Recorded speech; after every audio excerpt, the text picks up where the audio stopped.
Hello everyone, my name is Shraddha and I am the Staff Technical Support Analyst working for BMC Client Management product.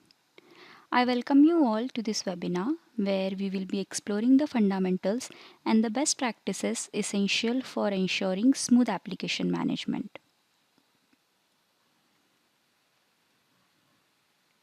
Here's the agenda of today's session. We will see what is application management. This includes the necessary prerequisites and a walkthrough of application management node. We will focus on managing application lists, in which we will cover different types of application lists and a demonstration. Then we will delve into the management of software licenses, which is crucial for ensuring compliance and optimizing costs. We will also see how to generate reports and alerts for application monitoring. And the final agenda will cover basic troubleshooting techniques for resolving common issues related to application management. Let's get started. Now, what is application management? Through application management, administrators gain insight into installed applications and their alignment with the business cycle. It involves tasks such as monitoring, configuring, managing, and optimizing applications to ensure they meet business needs efficiently and effectively. Here's why application management is important. Centralized management of applications provide administrators with greater visibility and control over the environment, allowing for easier monitoring. By monitoring and managing installed applications, organizations can optimize resource allocation, ensuring the software resources are utilized without wastage. Application management helps ensure compliance with licensing agreements and regulatory requirements by tracking and managing usage of software licenses.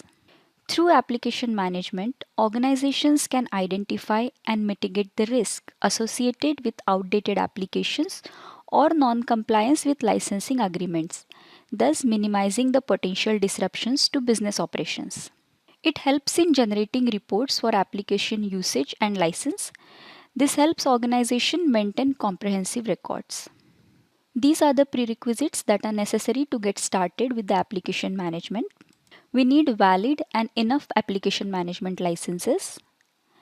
Devices must have application monitoring and self-healing module loaded on them. And these are the capabilities and access rights required for an administrator who will be managing the applications. This can be configured in Administrator Security Profile under Global Settings. Now let's take a look at the workflow of application monitoring. First step is inventorying, which involves creating a list of applications under custom applications that are required to be managed. In the next step, administrators define application lists where applications will be added, also establish a schedule template for monitoring activities, and assign the target devices to it. Then comes monitoring, which involves tracking of application usage, identify and stop the applications that are unauthorized, and restore the application if it is found to be corrupted. And then we generate the reports based on the monitoring data collected.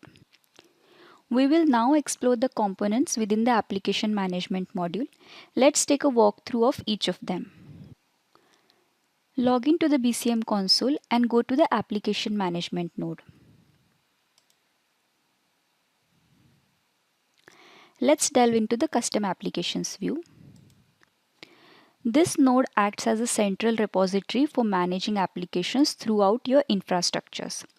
All the applications that needs to be monitored for execution or to be restricted or to be protected can be added here, and those can be displayed individually or grouped into folders. There are two options to add the softwares into custom applications. First is the software inventory. That means the data of installed softwares within infrastructure that is uploaded to BCM master. And second is user defined application. User defined application is an application which is not discovered by software inventory, but it needs to be managed. While creating the user defined application, we need to define the file name, file checksum, and file size. We can also define the specific version of application, but if we are unsure about the version or we want all the versions of application to be monitored, then we can use a wildcard. We also get an option to add the file from a device's file explorer where the name, checksum and size of the file will be automatically populated.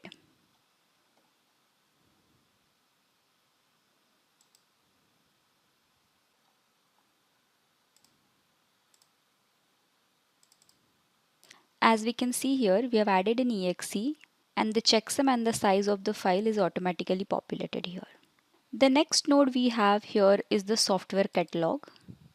Software catalog lists all softwares that were found on the selected device sorted by the product it is part of. And we can filter the table according to the given criteria.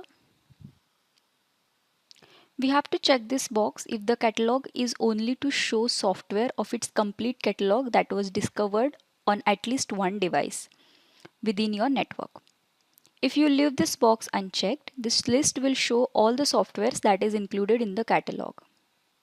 In the criteria drop-down, we have these 4 criterias. We can select the criteria as per our requirement. Then there is operator that defines how the value to be defined in the next box. And in the value, we have to enter the expression that we want to search for. For example, I will select the manufacturer here and I will put value as Microsoft. And then click on find. As we can see, all the softwares under Microsoft manufacturer are populated. Next we have schedule templates. Schedule templates are a sort of timetable of time slots in which the application usage can be denied or allowed. Applications can either be prohibited or monitored from use at all times. However, it is also possible to deny the use of application only at a specific time and allow for the rest. This is true for monitored applications and prohibited applications. However, protected applications cannot be assigned to the schedule. Let's create one sample template. Right click on schedule templates, create schedule template. Let's give it a name.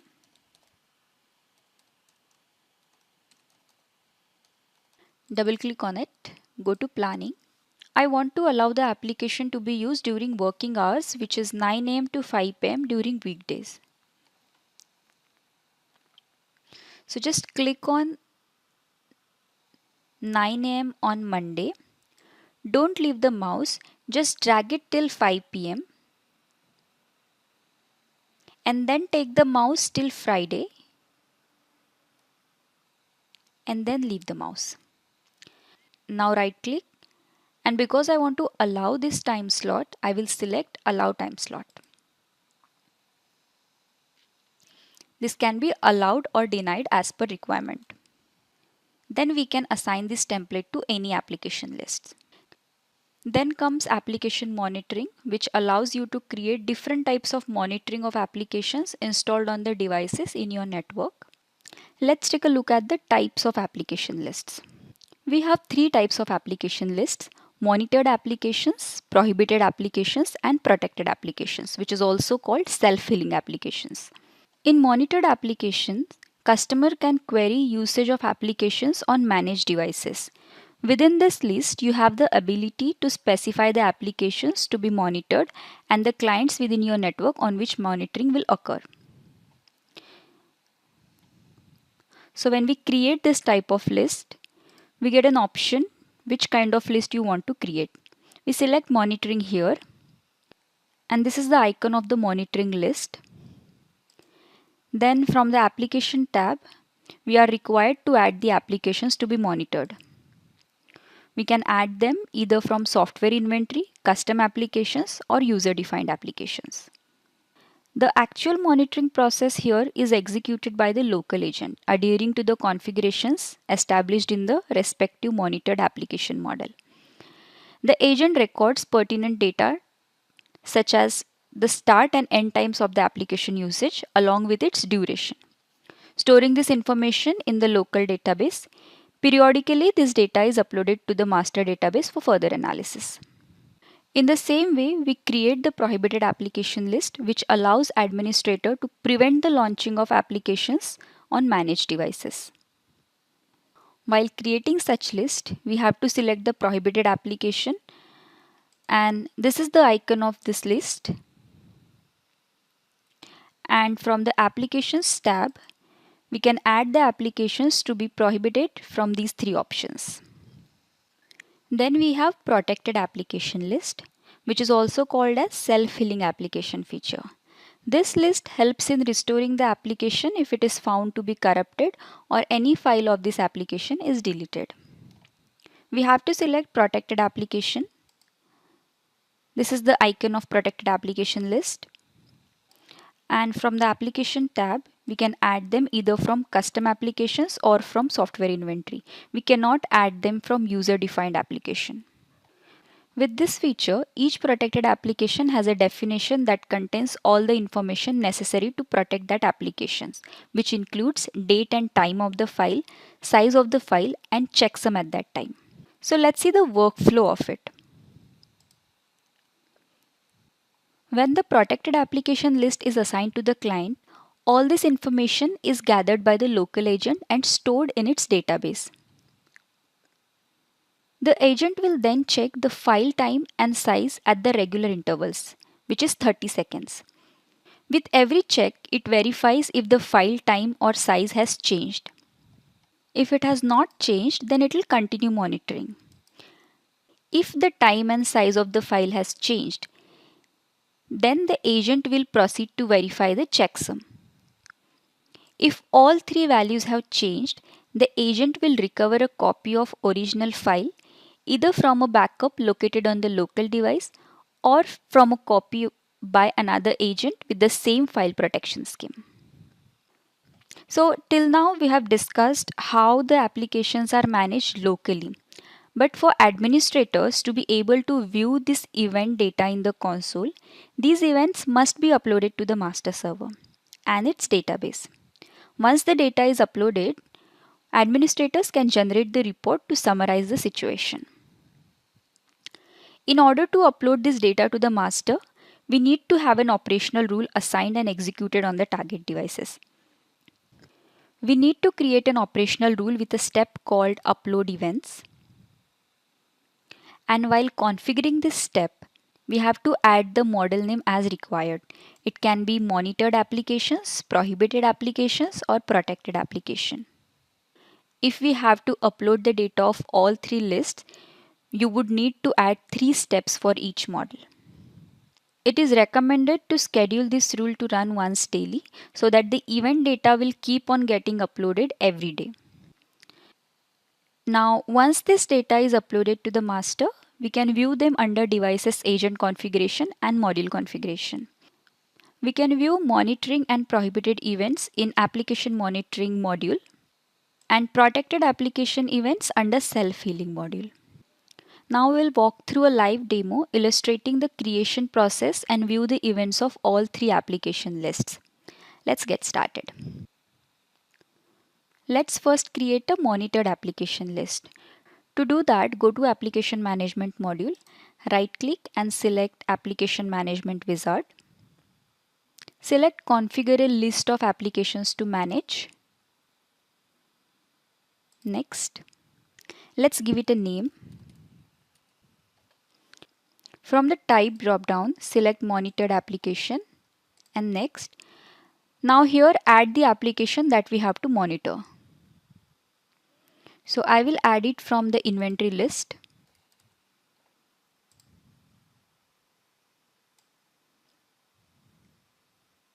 I'm adding Google Chrome with a specific version.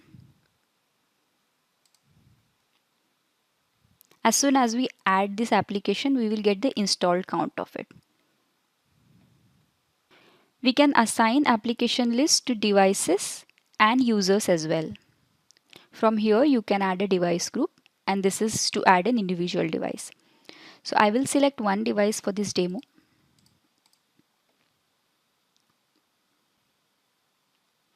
And finish. Go to the application list and click yes. In the application tab, we'll be able to see the application that we have added and assigned objects, devices. We can see the status. We have to wait till the status is assigned. Now let's log into the device and use that application. The usage data will be uploaded once the application is closed. So let's keep the application open for a few minutes and then we will close it.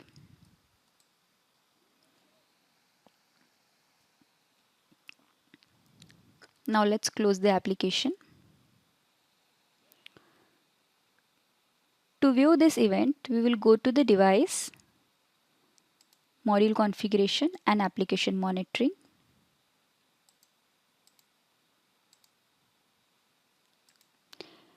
In the list tab, we are able to see the application that we have added for monitoring. And in the monitored application usage details, we can see the event date. That means when the event was uploaded to the master, the application name, its version, when it was started and when it was ended, the duration in seconds, so it was running for 81 seconds, the connected user and its domain. Now let's create the prohibited application list.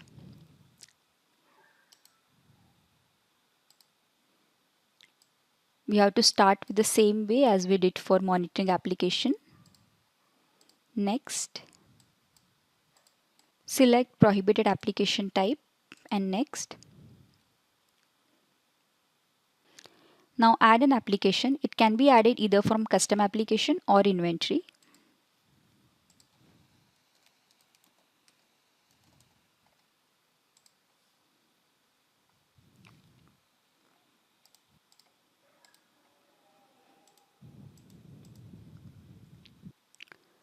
Okay, now that the status is assigned, let's try to launch that application.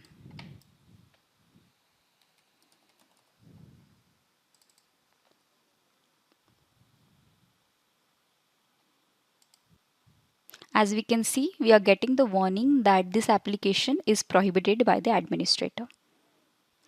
Now let's go ahead and see the event of this. Go to module configuration of the device, application monitoring, and prohibited application usage. And we can see the event date, application name, and the detection time. This way, the administrators will be able to view if any prohibited application is being launched. Let's move on to the protected application list now.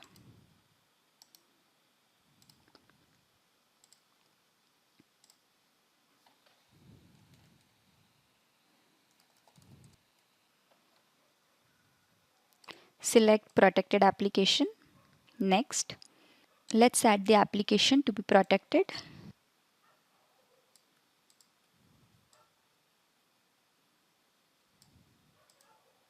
Now, because this list needs to restore the original copies if the application is corrupted, we need to keep a local backup copy.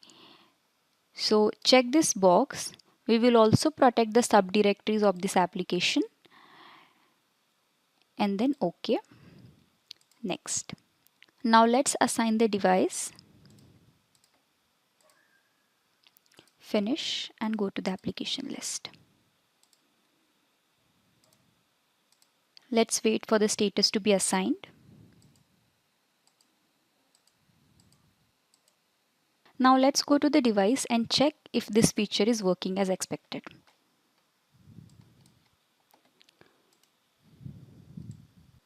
On the device, I will just try to delete a file from the 7-zip folder.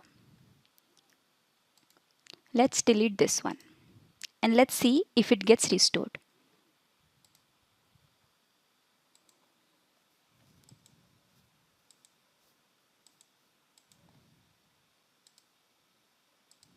As we can see, the file has been restored. This is how the protected application list works. Now let's turn our attention to another important feature, software license management. Software license management involves the systematic tracking, monitoring, and optimization of software licenses within an organization. In this topic, we are going to discuss how to configure software license management, how to create the software license, add license units, applications, and attachments. Then we will assign the devices and group of devices to it. And then we will see how the results are evaluated. Let's dive in and get started. Unlike application monitoring, software license management is configured within its dedicated configuration node. Here, administrators can customize various parameters to tailor specific aspects of its behavior according to the organization's requirement across all devices. Let's have a look at the configuration. Number of days before sending a license expiring alert. This defines the number of days that may remain until the license expires to send an alert. Then license under installation percentage threshold to send an alert. This defines the percentage of under-installed software licenses under which an alert is sent. This means that if the threshold is set to 50% and 51% of the licenses are installed, no alert is sent. If only 50% or less of the available licenses are installed, then an alert is generated. Exceeded license usage percentage threshold to send an alert. This defines from which percentage value onwards of used licenses an alert is sent. That is, if the threshold is defined at 80% and 80% or more of the available licenses are used, an alert is sent. If only 79% of the licenses are used, no alert is generated. Then we have Assigned Schedule tab that manages the evaluation frequency of all defined licensed software units. To modify it, just right click, select Properties and change the schedule as required. Now let's see how to create the licensed software. We have two ways to create licensed software, automatic and manual. Automatic software license management is performed via Application Management Wizard. The system will automatically discover applications that are licensable and allow the users to determine license units they would like to manage and track usage of. Manual creation of license software allows to create software licenses manually as per the requirement. The software can be populated and evaluated in three different ways: scanned applications, query, and software catalog. Let's see how to create it. In this demo, we will create the license software based on a query where I need to find the devices with Windows 10 operating systems. To create the license software, right click on Application Management, select Application Management Wizard. If we have to do it automatically, select the automatically managed software licenses. We will go with the manual creation. So select Configure a license software and go next. Let's name it. I will select evaluation type as query. Next. From here, I need to add a query of Windows 10 devices.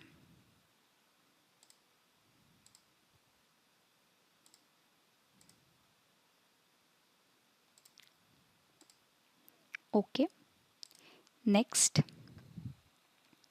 Now we have to add the licenses.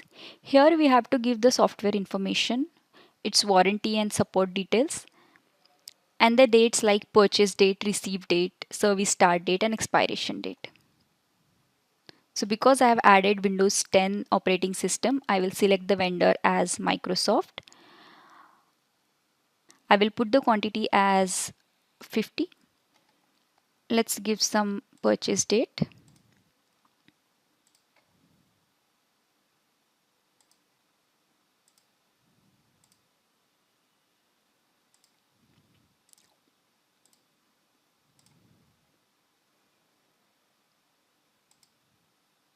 And OK. Next. Now we will assign this to the group of devices. I will assign it to the client devices. By default, the status will be unauthorized. You can change it later on to authorized. Finish and go to the license software. To view the evaluation results, select the node of the assigned group subnode in the left pane. And let's just double click on the device group. The resulting status can be found in the compliance status column. This value of the column is calculated based on the values of status and installed columns. By default, the status is set to unauthorized. But if the software is authorized, you can just right click and change the status to authorized. It will be evaluated against the group and the compliance status will change accordingly.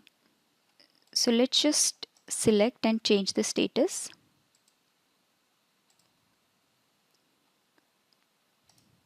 As we can see, the compliance status is changed. A device is considered compliant when it is authorized for a particular software and the software is installed on the device. As we can see, for these three devices, the status is authorized and the application is installed.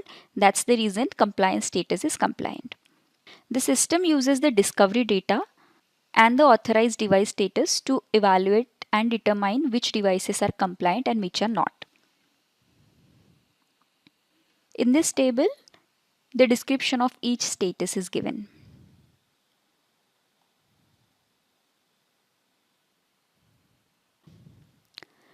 Now, the overall results of license compliance evaluations are displayed in the dashboard tab of a licensed software.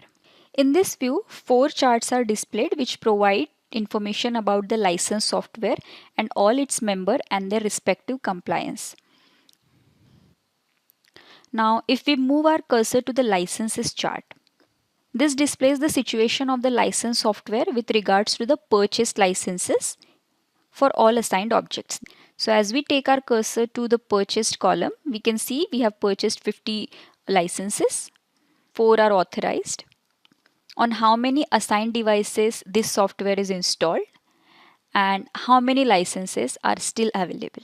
Now if you go to the authorization chart, here you can see the repartition of the assigned devices according to their license authorization.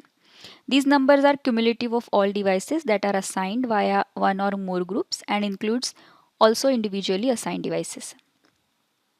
If we move our cursor over a pie chart, a label displays the number of devices on which the software is authorized. We also get the unauthorized data, but because we do not have any unauthorized software in this licensed software, we are not getting that part here. Let's move the cursor to compliance chart. Now here we will be able to find how many devices are compliant, how many are not compliant, and on how many devices it is not installed. So as we take our cursor to this part, it says not installed on one device and its corresponding percentage. And the green part says 3 devices are compliant with 75%.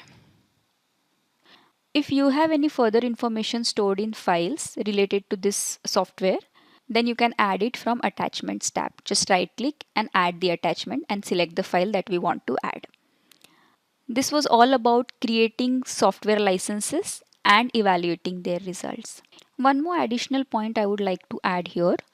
If we want to import the multiple licenses at once, you will need a CSV file listing all the field names in the first line and the details of the softwares to be added. The licensed application name column is mandatory.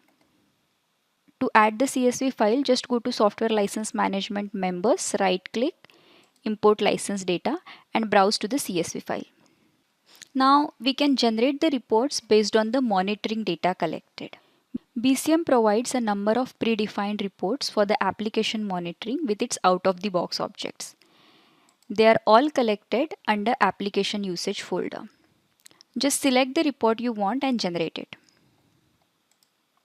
We can also generate the alerts for monitored application. To configure that, in the console we have to go to Option and User Preferences and then Alert Management. The events and alerts of this section are concerned with application license monitoring and prohibited managed applications. These alerts can be found in the console under Devices, Alerts and Events node. Here's the sample for prohibited application.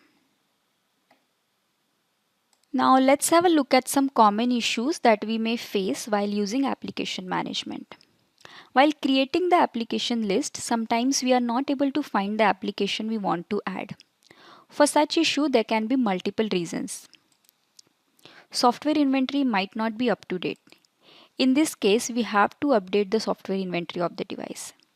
If the application is already added to the custom application list, then we will not be able to find the same application in the inventory list. So we just have to add it from the custom applications instead of inventory. Then another issue we might face is that application is added to the list, but it is not being monitored or blocked or protected. There could be a possibility that the version of application on the devices is different than the one that we added in the list. In this case, make sure the version added to the list is same as the one on the device. We also need to ensure that the application list is assigned properly to the device. You can just reassign the list and see if the issue gets resolved. If we see that the monitoring or prohibited application events are not being uploaded, then we have to make sure that the upload events operational rule is assigned and executed on the device. If it is scheduled, make sure it is running on a schedule properly. Also, if the device is inactive, it will not upload the events. In this case, we have to troubleshoot if there are any communication issues and ensure that the device is active in the console. Let's take a moment to summarize what we have explored today. We discussed the fundamentals of application management, understanding its purpose and benefits. We also discussed the different types of application lists and how to create and manage them effectively. We emphasized the importance of software license management and discussed how we can create a licensed software. Then we had a look at the reports that are available for application monitoring and how the alerts can be generated for these events. And we concluded the session with the common issues related to application management and techniques to troubleshoot them. Here are some references that will help you while working with the application management module. For the latest updates on BMC products, you can visit the BMC Communities Forum. Thank you for attending today's webinar. I hope it was informative.